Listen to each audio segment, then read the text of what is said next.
Сэмэнэ намайг дүүрэн жаргал гэдэг би дарахын бодис сургуулиас оролцож байгаа. Тэгээд би энэ жил анхны удаага орсон. Өмнө жил болохоор манай ихэр орсон. Тэгээд би өмнө жил ингээд ирэхдээ ийм туршилт ингээд ийм уралдаан байсан юм байна. Гоё туршилт хийгээд дараа жил орё доо гэдгээ бодож ирсэн байхгүй юу?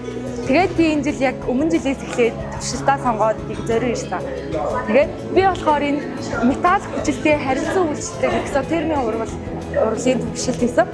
Би энэ туршилтаа болохоор анх сонгохдоо яг ингээд жоохон аюултай тийм бодисод хэрэглэсэн аахгүй. Тэгэхээр би анхандаа энэ ургаас ингээд явагдахдаа жоохон аюултай байж магадгүйгээд тэгээд нэг туршаад үзсэн чинь амар гоё сонирхолтой ийм гал уг нь бол улаан байдаг мөртлөө ингээд цэнхэр тийм туяатай гал гарсан болохоор ингээд ийм туршилт ингээд ийм туршилтаас ийм гоё ингээд үр дүн гарч ирд юм байна тэгээд би яг энэ туршилтыг яг сонгож оруулсан байгаа.